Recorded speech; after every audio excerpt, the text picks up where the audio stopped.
49er Faithful, it is I, Philmo Trev, checking in with you for episode 3 of the San Francisco 49ers being humbly defeated by the LA Rams. I'm joined today with my co-host, L, as we're going to debate and reflect on this unfortunate loss by the San Francisco 49ers. Why? How? Where the hell is Ayuk? Stay locked in. I'm a 49er, I bleed red and gold. I've been faithful since I was 2 years old. We bout to score quick and count another ring. Being a 49er mean, I'm a 49er. This game was deceptive in my view because the first quarter was so strong. It felt good, actually almost the entire game. It felt really good. And then it just suddenly turned around. And I'm trying to figure out exactly, where did the 49ers really mess up at? What was the turning point? Exactly. It's like the whole first half, the 49ers really had everything locked in and were engaged, and we really couldn't miss. But for some reason in that second half, it was what do you think? Well, to add to that, too, it felt like a lot of the players, the star players, were stars again this game. It felt like Brock Purdy was doing what he needed to do. It felt like he really showed up. Absolutely. Mason showed up. He was doing what he needed to do. The offensive line together as a whole, Brock Purdy had nothing but time in the hole to pass the ball. He could have cooked a steak back there. He could have ordered insurance. There were so many different things he could have really did in that time of just the time of being able to pass the ball. It was amazing. It was really amazing.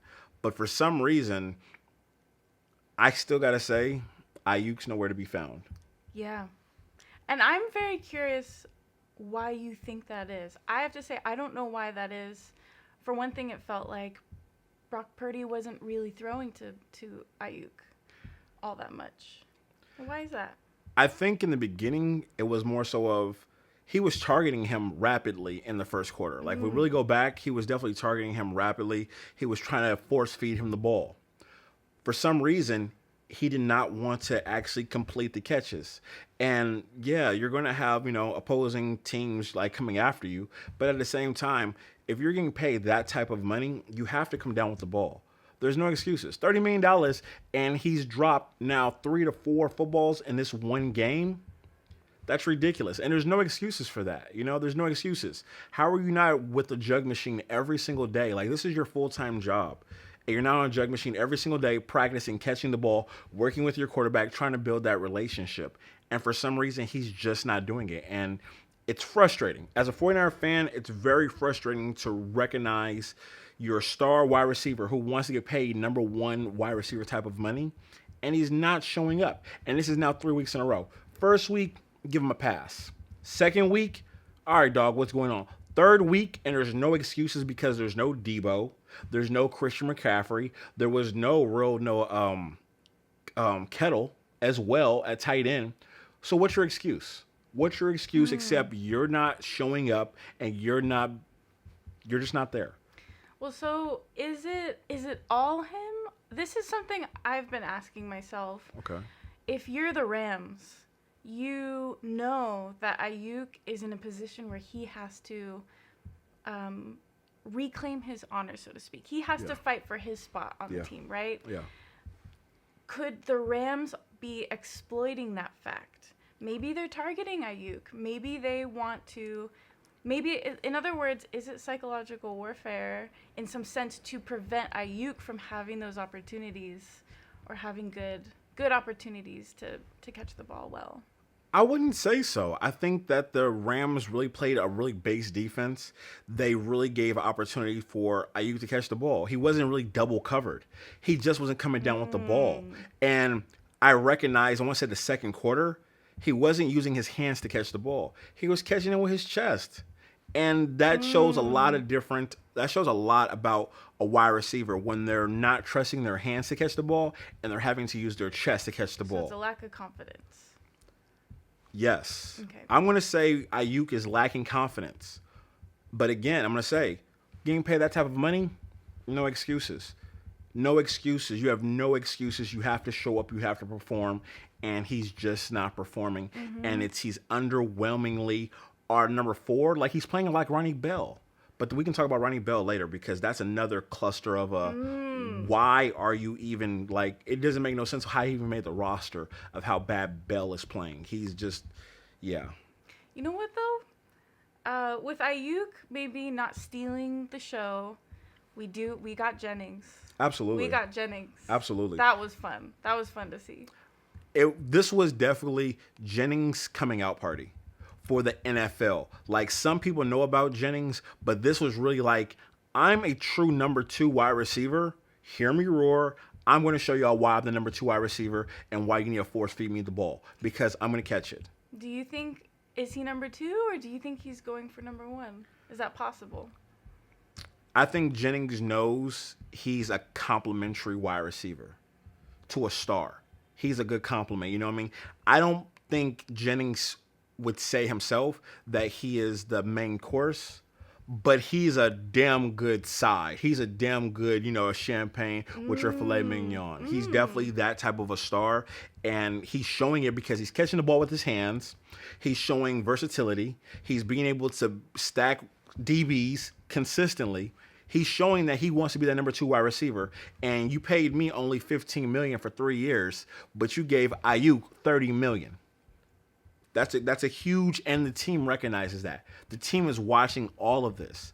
And as I want to say Ayuk's losing his confidence, we're watching Jennings become a shining star within the locker room and with the team as well as fans. 3 touchdowns, 11 catches, phenomenal. Like, what can we not say about Jennings that he has not done consistently since the Super Bowl? He's consistently busted his ass. He's done everything you've wanted him to do. And it's just great to watch his coming out party finally. And I'm looking forward to seeing his growth moving forward. I really am looking forward to seeing his growth. Yes. How did you feel about Jordan Mason this game? This was a little more of a tougher game for him because I feel like the Rams were filling up the gaps. But what did you think of his game overall? It felt to me like he was doing what he needed to do. I don't think he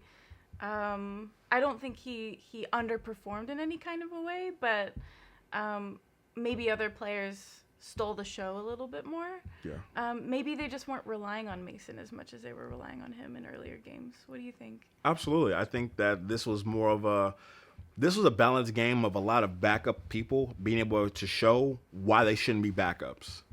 And we saw Jordan Mason, who's been holding it down for the past 3 weeks, kind of like, they were filling the gaps and blowing up the gaps where he really didn't get the breakaway tackles like he did the first 2 games. This was a game where they were really stopping him. He wasn't getting them yak yards after catch. But at the same time, he was a great supportive system. He was catching the ball, something that, Ronnie Bell wasn't doing, something that Ayuk wasn't doing consistently. He was doing those things that wasn't expecting of him, but he's doing it. He's showing why he deserves, when Christian McCaffrey does come back, why he should possibly maybe split some carries. Instead of giving Christian McCaffrey the ball 23 times, he might deserve to get the ball 15 times. Split those carries up. And I think anything to help Christian McCaffrey stay healthy once he returns will be a phenomenal thing for the 49ers moving forward. Phenomenal, for sure. Question for you. I felt like we got to see a little bit more of Juszczyk in this game. How would you draw out the differences between Mason and Juszczyk? I would say Juszczyk is a phenomenal fullback who's a great blocker. And for the past 2 weeks against the Green Bay Packers, against the Minnesota Vikings, we really get to see his opportunity of him in the pass game, which is phenomenal. I love watching a fullback pass game because there's only like 2 or 3 fullbacks in the whole NFL. So it was great to see him catch the ball. This game in particularly was more so about Juszczyk showing why he's the best blocking fullback in the NFL. And he dominated. He completely did a phenomenal job. A class of a human being, and he's a Harvard graduate. So you really can't say anything wrong with him. He's doing everything to perfection, and I'm not mad at it at all. I don't know what to say about the field goal. It was painful. It was just painful. You know what I mean? Oh, was that the moment things turned around? Maybe that was it. Absolutely. And here's the thing. I don't even want to... Yes, our kicker should have made the field goal. I don't even want to put it on him that he missed the field goal because he shouldn't have been in the position to even be in that in the first place. Like, yes, he should have made the field goal, absolutely. But he should not even been in that situation because Ronnie Bell, Brandon Ayuk should have caught the damn ball. Simple. They would have caught the ball. We would have kept on running the ball. And guess what? The game could have been over. Yeah. But we had to stop and go for 3 from 54 yards. And it was not even on the right hash of what he likes. And that's the thing about kickers. Kickers have one of the most easiest, hardest jobs in the NFL. They get to dick around, do whatever the hell they want to do during out the whole week. As long as they get a couple of kicks up, focus, they get to do whatever the hell they want to do. But when it comes to when we need them, they got to be perfect. So we kind of leave them alone. Kickers really get the chance to really do whatever the hell they want to do because we just want them to do one thing. Kick the ball. They can't do that. I feel like with how many missed field goals that I've seen just very recently, just across all kinds of games. Yeah. I feel like maybe they shouldn't get to do whatever they want to do. Maybe they should be, they should be practicing 12 hours a day, just kicking. That's it. Well, that would strain their leg, and we really don't need kickers kicking that much. We just need them to be consistent. We just need them to listen. I don't care what you're doing, as long as when I call you, you can do exactly what I need you to do. Period. That's the kicker's job in the NFL. We really don't care. You can have whatever you want to do, whatever you want to do in your off time. You don't even got practice with us. But when it's time for kicking in practice, we need you to be perfect. That's it.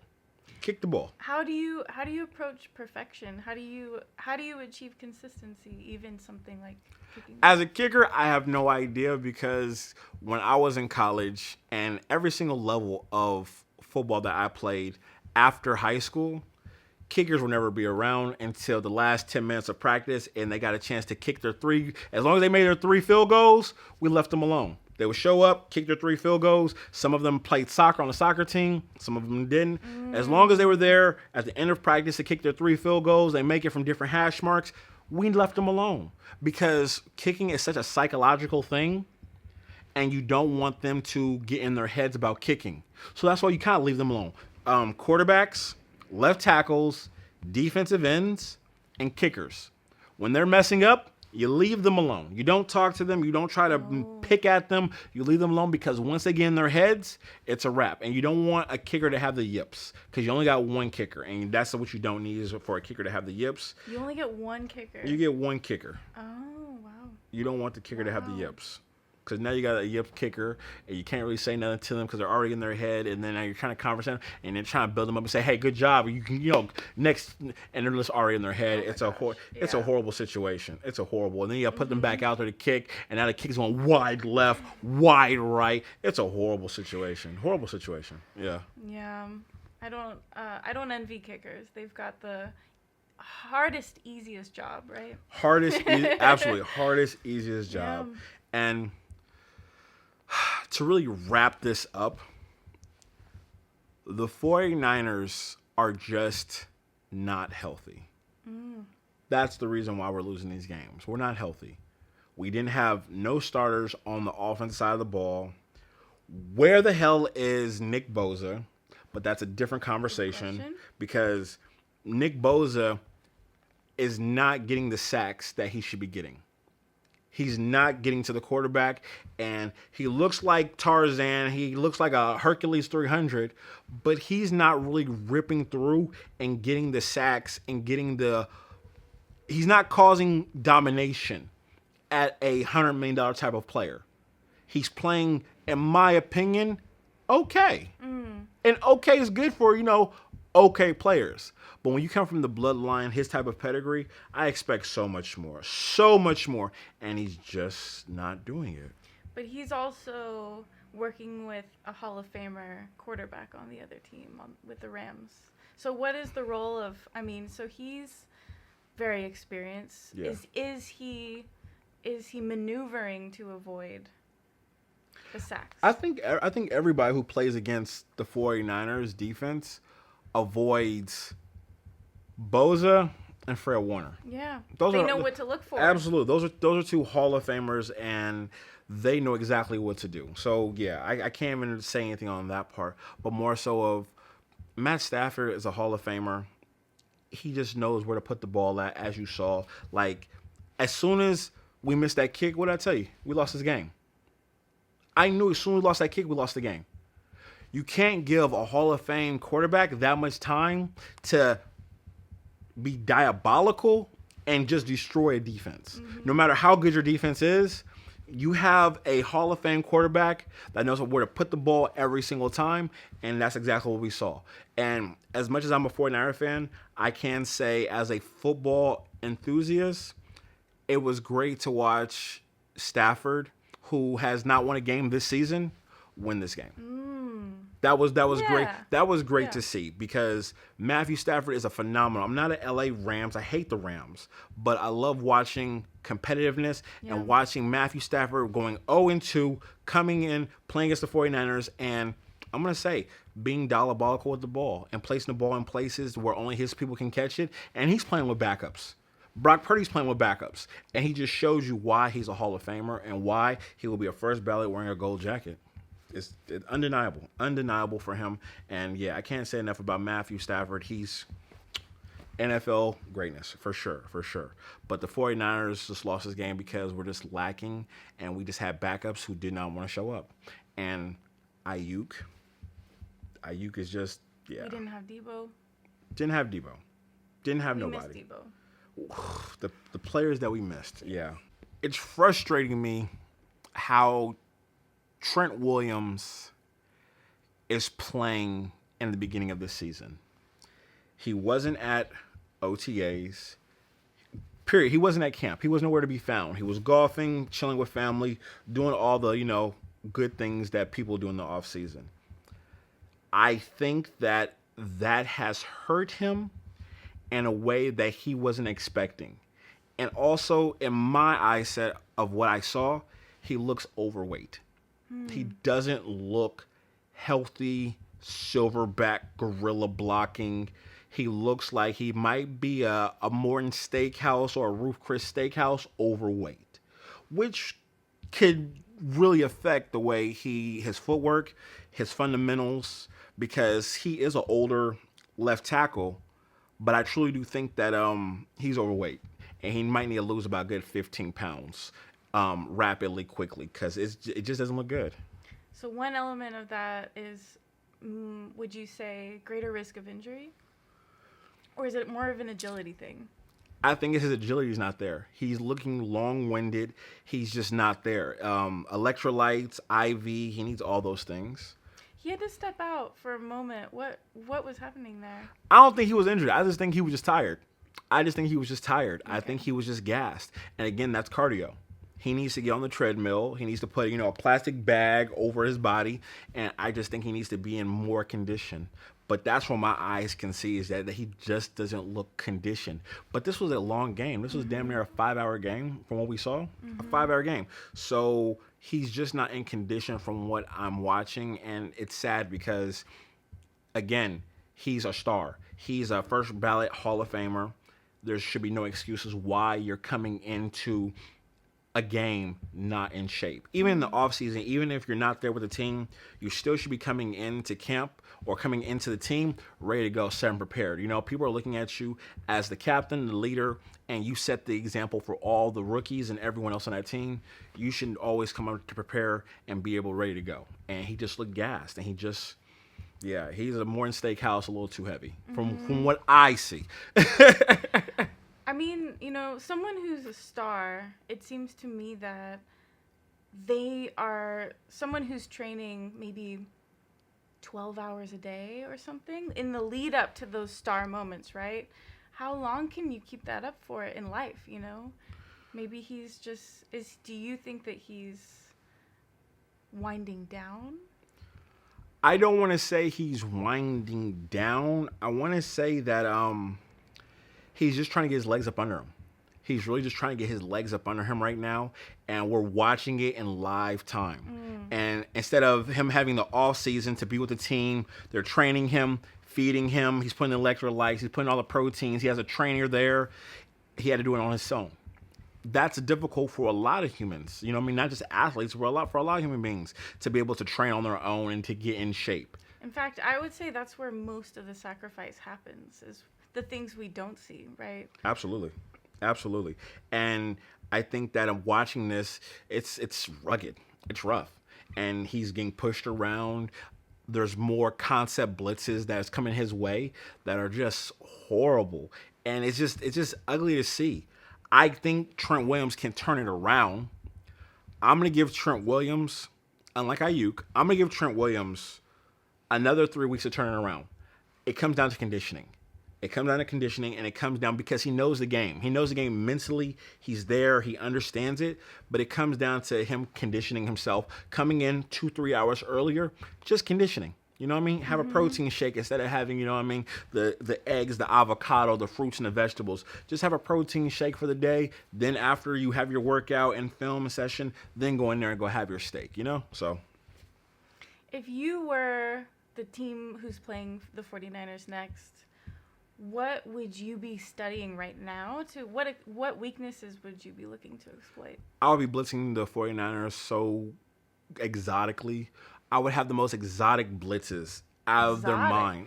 Super exotic. Things that Purdy has never seen before. He's still such a young quarterback. He hasn't seen every single defensive concept yet. And I would come up with the most exotic defenses to make him hold the ball. Because for some reason, in this game, he had all the time in the world to throw the ball because they were only rushing 3 defensive linemen. So that means he's thinking, he's going through his thought process, he's trying to really figure out things. That helps the defense so much in those type of situations to where I would definitely have the most exotic concept blitzes. I would have safeties blitzing out of nowhere. I would have corners coming in out of nowhere, having dropbacks of D linemen going back into coverage. I would have the most exotic blitzes because for some reason, he's reading the field, but everyone's taking away his short game. And they're trying to figure out what does he like to do. And now there's more stats and data on what Brock Purdy likes to do. They're taking that stuff away and they're eliminating it. So now they're eliminating it. He's now having to think about his second and third, fourth options or even a check down. But they were taking down the check down, which is Jordan Mason. The check down wasn't there. And you saw him holding the ball, trying to figure out. And that's when you really started to saw Brock Purdy, I feel, earn that $60 million, which you will be getting in the offseason, and he had to use his legs. Got to start to run, and he started to do that. And I also think that Kyle Shanahan's play calling was much better this game than last game, and I don't believe that. I don't want to put this loss on Kyle Shanahan. I think he called the right plays. But 6 drop balls, that's not on Brock Purdy. That's on Ayuk and Ronnie Bell. And more so, how'd you feel about Kyle Shanahan's play calling? I didn't have... basically, I wasn't thinking about it, which as a naive viewer probably means he's doing what he needs to do. I would say so. Yeah. I would say so as well. It was not basic, but it was more so of... we're getting the job done. The players are not committing to the plays. Ronnie Bell, I'm going to say it, trash. He's just trash. Trash. I don't know how he made this 49er roster. I think they really thought he was going to be playing special teams. But from what I've been seeing from him since he got drafted with us from Michigan, he's been absolutely trash. He's had highlight moments, but we don't need a highlighted player. We have that. We have Debo. We have Christian McCaffrey. We have George Kittle. We have Trent Williams. We have people that can do that. We have Fred Warner. Those are highlight players. We need individuals who can be consistent. He's not consistent, and it's driving me crazy of watching how just it's like he doesn't care. How do you drop the ball that's right there in your hands? He's not even trying to catch the ball with his chest. He's just dropping incomplete balls, and we really lost this game because Ronnie Bell failed to commit himself to being great. That moment looked to me, again, I don't, I have less experience, but it looked to me like he almost threw away the ball. That was kind of an odd. It just looked awkward, and yeah. it just looked really bad, and it sucks because I really thought Ronnie Bell was going to be something extremely special for the 49ers, and he's just been underwhelming, flat, And I'm not going to be surprised in 3 to 4 years he will be working at Target and shipping and receiving. It looks just bad. It looks bad. It looks horrible. It looks so bad of like, why are you even playing football? You could be doing something better. Like, go be a paralegal. Go do something in communication. Go work customer service. You shouldn't be on the football field because you can't catch nothing. He couldn't catch a cold in the wintertime with no jacket on. It was bad. And I'm not going to put it on Brandon Ayuk that harsh, but Brandon Ayuk just needs to come together. He just needs to have a come to Jesus moment, and he needs to come to Brock Purdy and say, hey, can we just play catch? Simple. Super simple. It just kind of feels like, the team is still in the process of waking up. There was also the missed field goal moment too, right? That hurt. Absolutely. Overall, It was a joy to see Jennings doing what we want him to do. It was a joy to see Brock Purdy doing what we want him to do, and many of the other players. And it just hurt so much to see that not mirrored in other players, right? It hurt to see amazing performance with some of the moments there, and missed opportunities. Absolutely. And the missed opportunities were just places where people just lack of preparing, lack of confidence, and not wanting to be great. This was definitely a easable win for the 49ers. We had 70% 49er faithful at the game. There was more 49er faithful at the game. That is Levi of the South. And we still cannot come up with that victory. It breaks my heart, and it sucks. It's frustrating to watch a Super Bowl caliber team fail. And this is 2 weeks in a row we're failing because we're not healthy and we're not being committed to being great. And we're going to have a coming to Jesus moment. Well, there's no reason why we should have lost to LA Rams. There's absolutely no reason why we should have lost to LA Rams. And it's so demeaning when you have these type of losses where you should have won. We were leading the entire game. The entire game. We're winning. We're dominating. We're doing everything we're supposed to do. And we still lose because we're not accepting to be great. And that's the difference between a Super Bowl caliber team and a team that's always watching the Super Bowl. You have to be able to commit to greatness. And the 49ers have yet to learn this season how to commit to greatness. And it sucks. It absolutely sucks. I want more. I expect more. As a 49er faithful, I put this red and gold jacket on every single week to support my team. But when I see my team not putting in the effort, it's heartbreaking. It really is heartbreaking. The 49ers lose to the LA Rams 24 to 26, 27. I don't know. It's frustrating. 49er faithful, you out there that have watched this, thank you for tuning in. Drop in the comment section. Give us your thoughts. Give us your takes. Give us your opinions of the 49er game and how we got our asses, not kicked, but we just lost the game just because of just mental errors. Be sure to like, share, subscribe. If you are a 49er faithful watching this, share this with a 49er faithful. Tell them that we are the New Kids on the Block podcast. And that's actually a great name. New Kids on the Block podcast. I like that. That was actually That's good. That was good. 49ers New Kids on the Block podcast. No, that's not the name. Anyway, thank you for tuning in. We appreciate y'all. And then next week, we will be here to talk more so about the 49ers and how we can do better. And hopefully we have a victory next week. So thank y'all for tuning in. We love y'all. We out. Subscribe a lot.